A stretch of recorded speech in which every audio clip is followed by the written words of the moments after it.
Assalamualaikum warahmatullahi wabarakatuh. Waalaikumsalam warahmatullahi wabarakatuh. Kembali lagi bersama saya Gustaf Martin Daniel Aritonang dalam acara podcast Celoteh Manja bareng LMK. Pada pagi hari ini sungguh sangat sukacita yang luar biasa bagi kita semua karena saya tidak sendiri pagi ini. Saya ditemani oleh Ibu Sekel, Ibu Eti Suryati. Selamat pagi Bu Eti. Pagi Pak Martin. Gimana kabarnya hari ini? Alhamdulillah baik. Waduh, terima kasih nih sudah menerima undangan kami untuk boleh dapat kami wawancara. Oke, pada pagi hari ini ada beberapa pertanyaan nih Bu yang ingin saya tanyakan ke Bu Sekel terkait dengan peraturan gubernur. Ya. Oke, kita langsung saja Bu.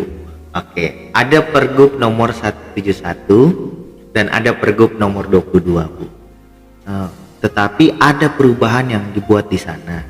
Kira-kira apa sih Bu yang perbedaan antara Pergub 171 dengan Pergub nomor 22 dan apa hal yang dirubah itu? Baik, terima kasih Pak Martin. Barangkali sedikit bisa saya sampaikan pada kesempatan ini ya terkait dengan adanya Pergub baru yang mengatur tentang RT RW kepada seluruhnya. Barangkali ini bisa disimak dan dijadikan catatan. Tadi Pak Martin mengatakan atau bertanya bedanya apa sih Pergub 171 2016 dengan Pergub yang baru, Pergub nomor 22 tahun 2022 tentang RT RW gitu ya. Iya. Di Pergub 171 itu kita mungkin semua sudah paham ya, bahkan itu sudah menjadi keseharian kita ketika kita melaksanakan KRT-an dan KRW-an. Di Pergub 22 ini ada beberapa hal yang agak prinsip berbeda dengan 171. Yang pertama itu terkait dengan persyaratan untuk menjadi ketua RT atau ketua RW. Di mana di Pergub 171 itu salah satu persyaratannya mengatakan usia itu di Pergub 171 usia 18 tahun atau sudah menikah. Nah di Pergub 22 ini minimal usia 18 tahun baik sudah menikah ataupun belum. Jadi yang usianya 18 tahun potensial monggo silakan bisa ikut pemilihan atau pencalonan ketua RT ataupun ketua RW seperti itu. Kemudian yang kedua terkait dengan masa bakti. Di Pergub sebelumnya di Pergub 171 itu masa bakti ketua RT maupun ketua RW 3 tahun secara berturut-turut maupun tidak berturut-turut 2 periode gitu ya. Di Pergub 22 ini masa bakti ketua RT maupun ketua RW itu 5 tahun. Dipilih untuk 2 periode baik berturut-turut maupun tidak berturut-turut. Jadi masa baktinya 5 tahun untuk 2 kali periode saja, mau dia berturut-turut atau tidak. Jadi misalnya saat ini mencalonkan diri, kemudian besok periode berikutnya turun, kemudian periode berikutnya naik lagi, itu sudah termasuk 2 periode berturut-turut, 2 periode seperti itu. Kemudian untuk pendidikan di Pergub sebelumnya itu pendidikan tidak diatur. Jadi semua warga yang potensial bisa baca tulis, bisa bahasa Indonesia yang baik, bisa mencalonkan diri sebagai ketua RT ataupun ketua RW. Nah di Pergub 22 ini diatur minimal pendidikan itu SLTA, itu yang paling prinsip. Jadi yang pertama usia 18 tahun, mau menikah ataupun belum bisa. Kemudian yang kedua tadi masa bakti ya, masa bakti dulu 3 tahun sekarang 5 tahun. Kemudian yang ketiga pendidikan itu di Pergub yang baru ini diatur. Jadi mereka yang tidak memenuhi persyaratan pendidikan itu tidak bisa mengikuti pemilihan ketua RW ataupun ketua RT. Kemudian yang keempat yang prinsip juga yang tidak ada di Pergub sebelumnya yaitu adanya penggantian antar waktu. Di Pergub sebelumnya ketika ketua RT ataupun ketua RW berhalangan tetap, apakah meninggal atau sakit kronis yang tidak bisa lagi untuk beraktivitas, atau karena sesuatu misalnya pindah alamat, atau karena sesuatu tersandung masalah hukum dan sebagainya, sehingga mengharuskan yang bersangkutan berhenti sebelum waktunya, atau tidak melanjutkan kepemimpinannya. Ini di Pergub 171 itu dilakukan pemilihan ulang, tetapi di Pergub 22 ini dilakukan dengan cara penggantian antar waktu. Jadi tidak dilakukan pemilihan, melainkan pengurus RT atau pengurus RW yang ada, dalam hal ini sekretaris, dia naik otomatis menjadi pengganti antar waktu ketua RT yang bersangkutan. Gitu. Jadi diharapkan, bahkan mungkin disyaratkan, diwajibkan kabinet RT atau RW terpilih ini sudah mengacu kepada persyaratan ketua RT, ketua RW juga minimal ijazahnya, ya, minimal ijazahnya ini SMA. Jadi kalau Pak RT, Pak RW pemilihan mengikuti Pergub ini untuk menyusun kabinet, untuk menyusun pengurus ini harus dipertimbangkan salah satunya pendidikan pengurusnya minimal sama dengan ketua RT-nya yang SMA atau boleh lebih. Jadi ketika terjadi sesuatu di tengah jalan, PAW ini langsung berjalan seperti itu. Karena kalau tidak dilakukan seperti misalnya tidak ada yang memenuhi, caretaker masuk di situ. Ya, jadi diisi oleh caretaker. Kami sudah melakukan ini di tingkat RW, ya, sudah menyampaikan ini agar mereka yang akan mengikuti atau melaksanakan pemilihan RT atau RW berdasarkan Pergub ini sudah dengan konsep begitu. Pengurus-pengurusnya ini sudah minimal memenuhi persyaratan sebagai ketua RT dan ketua RW. Oke, terima kasih Bu Eti. Berarti memang ada jelas sekali hal yang signifikan berubah tentunya dari Pergub 171 dengan Pergub 22. Betul, 4 hal itu yang paling prinsip. Oke, berarti memang ditekankan prinsip.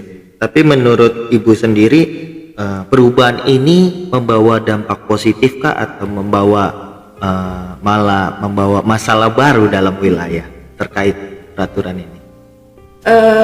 Dari sisi implementasi sebenarnya nggak ada yang bermasalah, ya. Justru ini menguatkan aparat di bawah gitu, ya. Karena bagaimanapun juga pendidikan ini berpengaruh gitu, ya. Pendidikan ini salah satu yang mungkin menjadi tolok ukur kualitas ke depan, mungkin salah satunya pendidikan gitu, ya. Dengan RT berpendidikan minimal SMA, barangkali cara berpikir, terus membawa warga, memimpin, mengarahkan, membuat inovasi dan sebagainya itu mungkin jauh lebih baik, ya, dibanding dengan yang mungkin memimpin secara tradisional seperti itu. Ya, kalau saya sih melihatnya ini perubahan yang baik gitu, ya, menuju peningkatan kualitas seperti itu. Oh, berarti mudah-mudahan dengan berlakunya Pergub 22 ini membawa dampak positif dan harapan yang baik dalam setiap wilayah. Betul. Ya Bu, ya. Tapi kalau boleh kita bicara sedikit agak melebar, ya. Ada banyak polemik yang terjadi di beberapa wilayah terkait dengan Pergub 22 ini.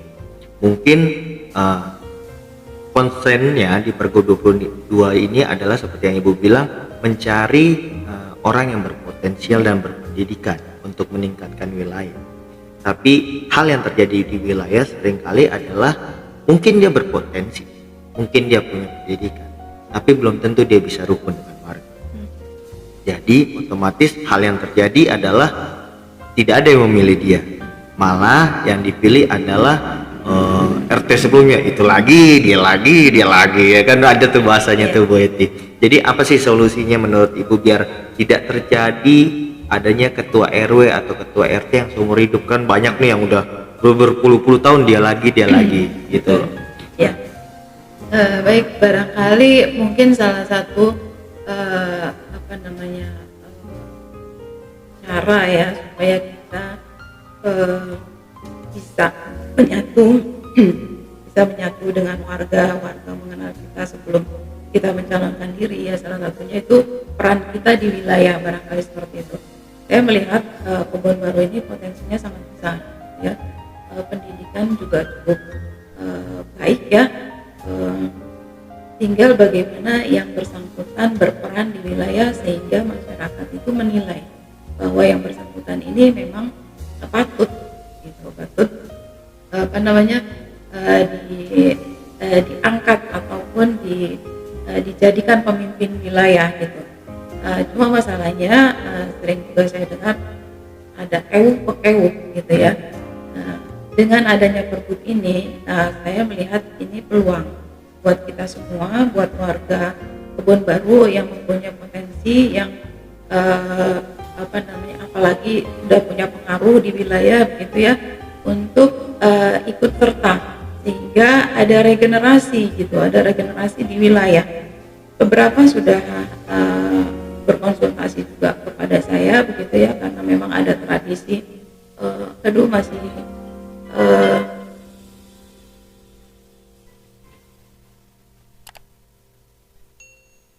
ada tradisi saya sungkan Bu karena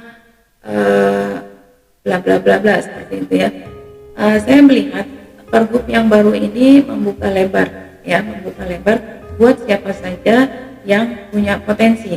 Nah, kepada ketua-ketua RW, ketua-ketua RT yang mungkin dari sisi usia dan sebagainya pun kalau bisa merangkul nih yang muda-muda, dan udah banyak sih saya lihat ketua-ketua RW, ketua RT yang senior-seniornya merangkul yang muda-muda untuk ikut berperan.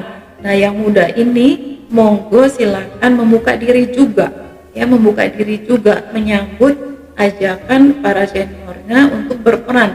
Jadi nggak mungkin juga warga memilih kalau yang bersangkutan itu tidak pernah berperan ya, agak aneh juga kalau tiba-tiba dia muncul jadi calon sementara yang bersangkutan tidak dikenal gitu. Jadi mungkin salah satu upaya atau cara untuk regenerasi ini berjalan itu tadi mulailah gitu ya, bergabung dengan pengurus-pengurus yang ada. Saya pikir Kebon Baru ini sangat demokratis ya, banyak RW-RW-nya, RT-RT-nya yang welcome sama anak-anak muda.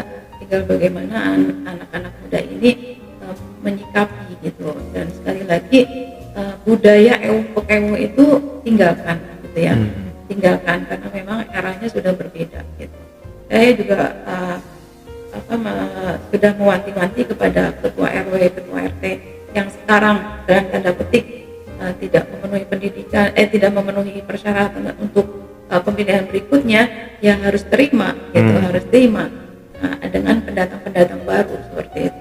Oke, terima kasih. Berarti ada note penting nih buat kita semua dan informasi bagi saya dan buat abang-abang, none-none, cangcing, nyak babi dimanapun kalian berada. Ada note penting kalau kalian dengar tadi dibilang ini ada peluang besar bagi anak muda dan siapapun yang mempunyai potensi untuk mulai dari sekarang. Kenallah wilayah di mana kita tinggal, aktiflah di wilayah agar dikenal masyarakat. Karena dengan begitu ketika kita dikenal masyarakat, disitulah kita boleh membangun wilayah kita sendiri lebih maju ya Bu Eti ya.